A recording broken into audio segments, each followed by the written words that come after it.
შეუძლია მაღაზიაში დაბრუნდეს და ტანსაცმლის გაყიდვა დაიწყოს, ან რასაც აკეთებდა. მან თქვა, რომ აპირებს იბრძოლოს, სანამ 50 წლის გახდება, თუ რაღაც მსგავსი.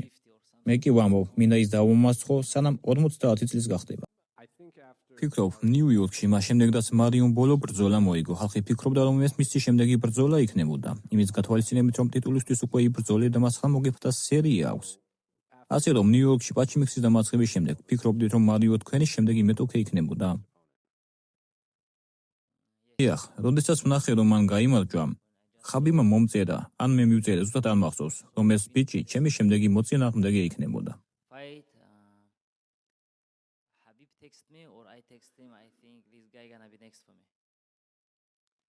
როგორ შეაფასებდი მის ბრძოლას პაჩისთან? ალდოს წინააღმდეგ ბრძოლა ძირითადად ჭიდაობაზე იყო აგებული, ხოლო პაჩისთან დგომში მიმდინარეობდა. როგორ შეაფასებდი მის ამ ორ ბრძოლას? რა შემიძლია ვთქვა? ალდო ლეგენდა, მაგრამ უკვე ასაკშია და დიდი ხანია, რაც ფორმაში აღარაა. ხოლო პაჩი ისე არ გამოიყურებოდა როგორც ყოველთვის. არ ვიცი რა მოხდა მის თავს, მაგრამ ბაუტისტა მასზე გაცილებით უკეთესი იყო. ის ორივეზე უკეთესი იყო. ალდოსთან უფრო ახლო ბრძოლა ჰქონდა, მაგრამ პაჩისთან კარგი ბრძოლა ჩაატარა და ასევე სხვა ბიჭებთანაც კარგად გამოიყურებოდა. ის ნამდვილად კარგი და ნიჭიერი მებრძოლია.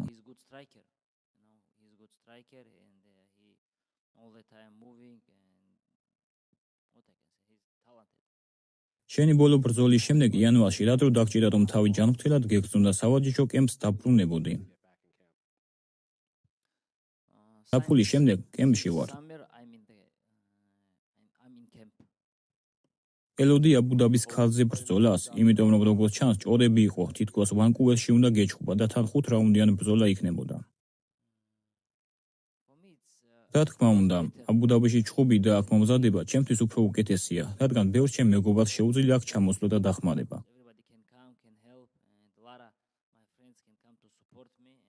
მაგრამ ჩემთვის ეს დიდ განსხვავებას არ წარმოადგენს. ნებისმიერ ადგილას შემიძლია ვიჩხუბო.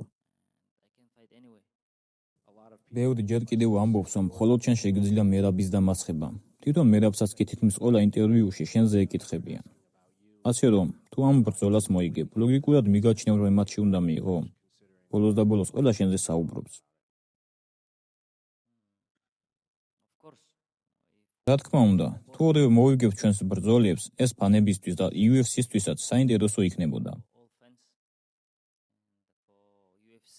მაგრამ დიდხანს მოცდა არ მინდა. მინდა რომ აქტიური ვიყო.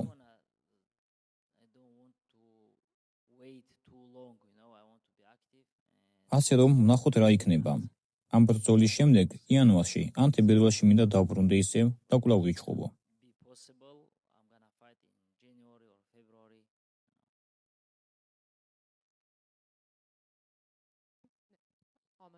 გამარჯობა, მერაბზე მინდა გკითხო, როგორც ჩანს, ყოველ ჯერზე როცა ვიღაც შენ შესახებ ეკითხება, ის ცოტათი ნერვიულობს. ამბობს, რომ შენ ჯერ 2-3 ბრძოლა უნდა მოიგო ზედიზედ. როგორ ფიქრობ, რატომ ხდება ასე? რატომ რეაგირებს ასე ემოციურად ყოველ ჯერზე, როცა შენ სახელს ახსენებენ?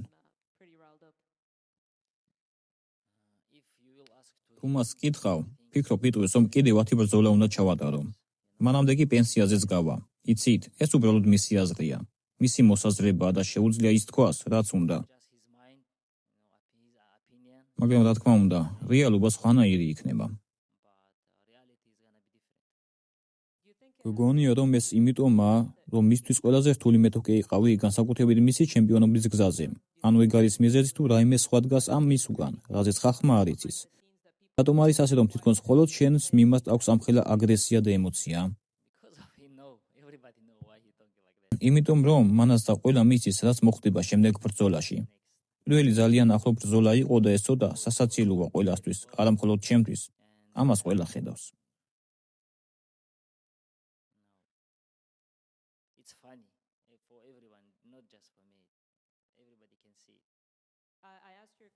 შენს მწვრთნელს ვკითხე, თუ რა იყო დიდი შეცდომა, რაც შენ დაუშვი მერაბთან ჩხუბში და მან მიპასუხა, რომ შენ არ უთხარი, როცა ხელი მოითეხე. შენი აზრით, რა იყო შენი უდიდესი შეცდომა ამ დაპირისპირებაში? არ ვუთხარი, რადგან არ მინდოდა მათთვის ცუდი ენერგიის გადადება. მეც ყოფილი ვარ ჩემი მეგობრებისთან და ჩემი ძმის კუთხეში და თუ ის მეტყვის რომ ხელი მოიტეხა, რა თქმა უნდა, ამით ცუდ ენერგიას მივიღებ.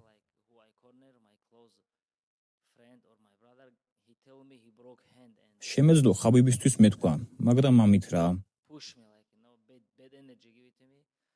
უნდა იბრძოლო, თუნდაც ხარი მოიტეხო. თუნდაც ამის შესახებ არაფერი ვთქვი, მაინც ყველაფერი გავაკეთე, რომ ის ბრძოლა მე მომეგო.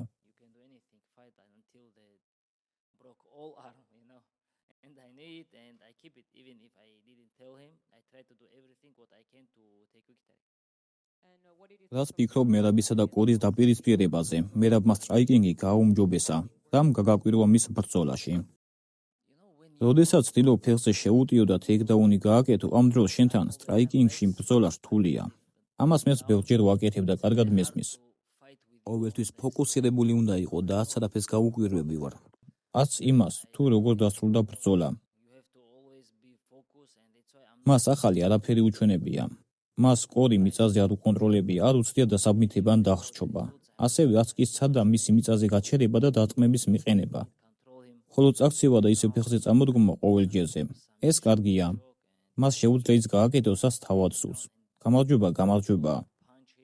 მაგრამ მე არაფერს გაუკვირვები ვარ ამ ბრძოლაში.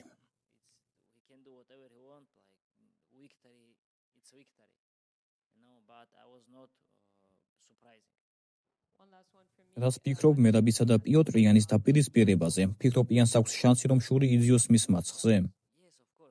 დიახ, რა თქმა უნდა, შანსი ყველას აქვს.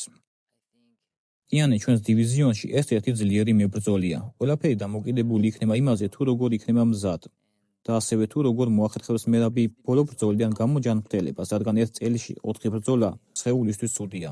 ჩემი პროგნოზი ასეთია. თუ ბრძოლაში არაფერი მოულოდნელი არ მოხდება, მერაბი მოიგებს, რადგან ის იმავე სტილში იბრძოლებს, როგორც ომალისთან და სენჰეგენთან გააკეთა.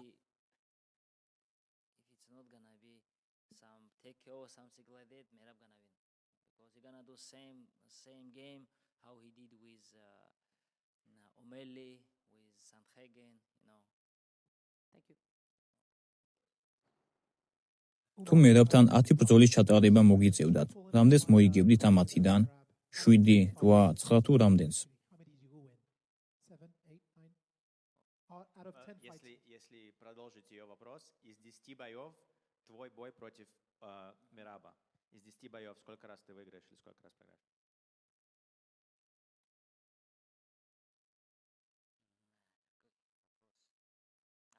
მან თქვა რომ აპირებს იბრძოლოს სანამ 50 წლის გახდება, თუ რაღაც მსგავსი. მე კი ვამბობ, მინდა ის დავუმასხო სანამ 50 წლის გახდება. ჟურნალისტის პოზიციიდან ცოტათი გამოვიდოდი. ჩემი პოზიციიდან გამომდინარე ვფიქრობ, რომ ყველაზე შეუსაბამო ბრძოლა გაქვს. ვიცი რომ თავდაბალი ხარ და ასეთად უნდა დარჩემ. მაგრამ როგორ არ უნდა უგულებელყო მაურისიო ბაუტისტა, რადგან ვფიქრობ, რომ მასზე ბევრად უკეთესი ხარ.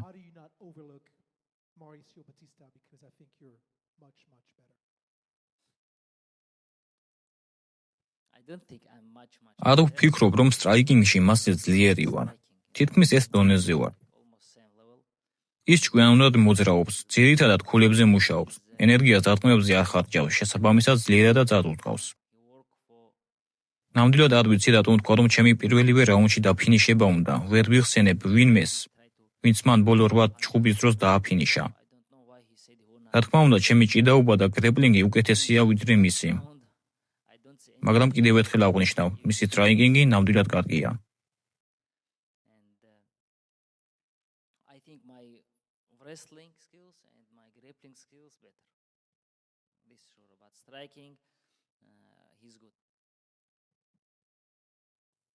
უმარ, ფიქრობ რომ მერაბი იანთან ბრძოლას ასე სწრაფად იმიტომ დათანხმდა, რომ შენ არ შეგვხვედროდა?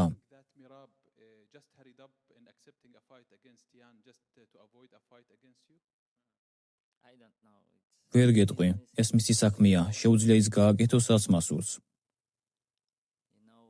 ხანდახან ძნელია ილაპარაკო იმაზე, რაც გსურს. როგორ შემეძლია ვთქვა, ეს რატომ გააკეთა? ნახოთ მისი და ჩემი ბრძოლის შემდეგ თუ ეცდება ჩემთან თავის ადიდებას და დაიწყებს საუბარს იმაზე, რომ მარტში ან აპრილში უნდა ბრძოლა.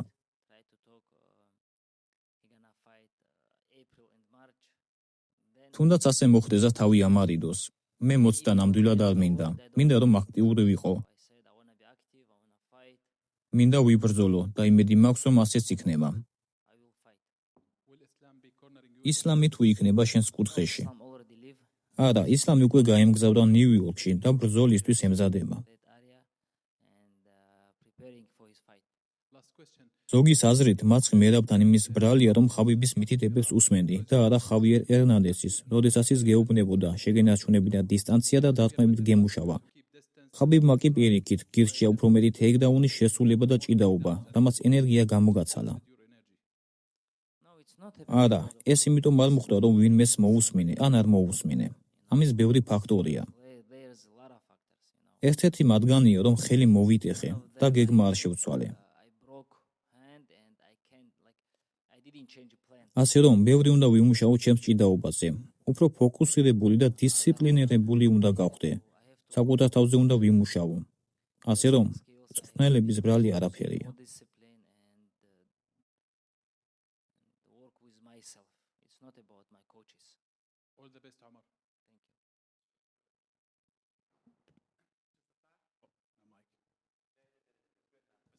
ის ფაქტი, რომ კარიერაში პირველი მარცხის შემდეგ პირველად იბრძვი, რაიმე გავლენას ახდენს შენს განწყობაზე ამ ბრძოლაში? არა, რა თქმა უნდა. წაგება, ეს ისეთი რამეა, რაც შეიძლება მოხდეს ნებისმიერ დროს. თუ დავნებდები და ვიტყვი, რომ დავიღალე, გამოვა, რომ ამმა გამტეხა, ან შემცვალა. მაგრამ არა, მე იგივე უმარი ვარ, იგივე ოცნებით. ვივარჯიშო ბევრი და გავხდე ჩემპიონი.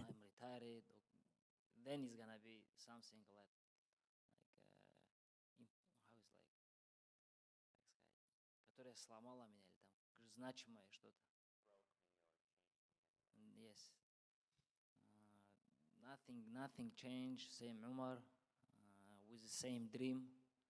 We'll train hard to become a champion. ერთ-ერთ ინტერვიუში ხაბიბმა თქვა, რომ თითოეულ სპორტსმენთან მარცხის შემდეგ თავისი მიდგომა აქვს. თავისი სიტყვები, თავისი გზა. გახსოვს რა გითხრა ხაბიბმა მარცხის შემდეგ? მითხრა, რომ ჩვენ აუცილებლად დაბრუნდებით. Сказал, что мы обязательно вернемся. მერაბმა თქვა, რომ სურს აქტიური იყოს როგორც ჩემპიონი, როგორც მებრძოლი. წეს უკვე მეოთხე ბრძოლას გამართავს პიოტრ იანთან. გეგმავთ, რომ შეინარჩუნოთ ის მაღალი სტანდარტი, რომელიც წინა ჩემპიონმა დააწესა, თუ გამას მოიგებ.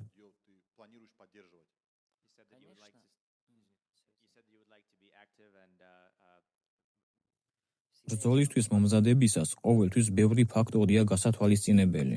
თუ ტრამვა არ გაქვს და ჯანმრთელობაც კარგია, მაშინ სამი ბრძოლის ჩატარება მარტივად შეგიძლია.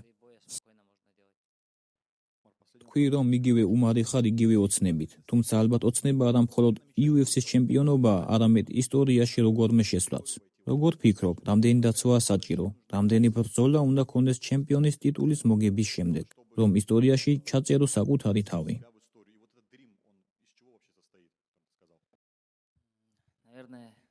ალბათ, რომ MMA-ის ისტორიაში საკუთარი კვალი დატოვო, საკმარისი იქნება ჯერ ჩემპიონი გახდე და ქამარი მოიპოვო. ეს უკვე ეპიკური იქნება, როცა ორი ძმა გახდება ჩემპიონი. გარდა ამისა, ჩვენ გვყავს მესამე ძმაც, უსმანი, რომელიც ყველა ქამრის მოპოვებას ცდილობს.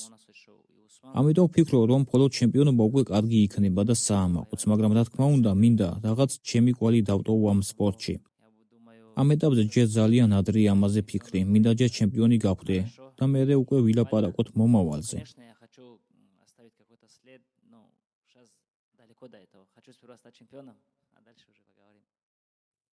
წარმოიდგინე, რომ პიოტრ იანი დეკემბერში ამასხებს მერაბ დვალიშვილს. შემდეგ შენ ხვდები პიოტრს ქამრისთვის.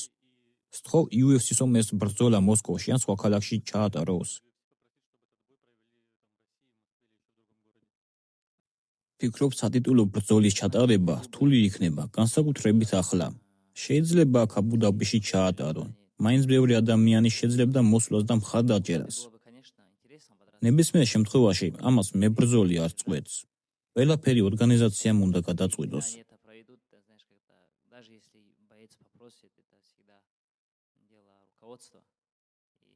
Я думаю, что мало что будет значить какая-то просьба, и не вижу это возможным. ერთ თვეში თქვენი ყოფილი მეტოქე ბეგზად ალმახანი ილია თოფურიას უფრო ძმასთან მწვრთნელ ალექსანდრესთან იბრძოლებს. ხედავთ ალექსანდრიაში ისეთ რამეს, რაც მას მომავალში თქვენს წონით კატეგორიაში ქამბრისთვის ბრძოლის საშუალებას მისცემს. Я думаю, у любого отца есть ფიქრობ, ქამრის მოპოვების შანსი ყველას აქვს. თავარია ბრძოლების მოგება განაგრძო და აქტიური იყო. продолжать биться. ილია თოფურიამ კიდევ ერთხელ მკაცრად ისაუბრა ისლამზე და რაღაც თქვა, რომ წაგების შემთხვევაში ფერმაში დაბრუნება მოუწევს. როგორ ფიქრობ, UFC უნდა გააძლიეროს უსაფრთხოების ზომები ყატარში გასამართი ბრძოლისთვის, რათა ყველაფერი წესრიგში იყოს.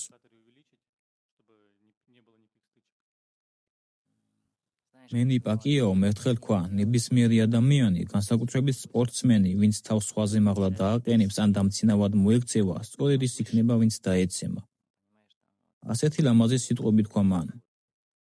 обязательно будет унижен. Есть такие არსებობს სხვა რამ, რისი თქმაც შეგვიძლია მასზეც ვთქვათ, რომ თუ წააგებ, შეუძლია მაღაზიაში დაბრუნდეს და ტანსაცმლის გაყიდვა დაიწყოს, ან რასაც აკეთებდა. сказать, что элиту Тапюрию მაგრამ ჩემპიონია თუ არა, ისლამს უკვე აქვს ფერმა და ის დაკავებულია ფერმერული საქმეებით. ეს ბრძოლასთან არაფერ კავშირშია, უბრალოდ მისი საყვარელი საქმიანობაა, რაღაც განსხვავებული, რასაც ის აკეთებს. у ислама и так есть. ასე რომ, შეგვიძლია ჩვენც ვთქვათ მსგავსი ფრაზები, მაგრამ ჩვენ ამ დონემდე ნამდვილად არ დავეცემ.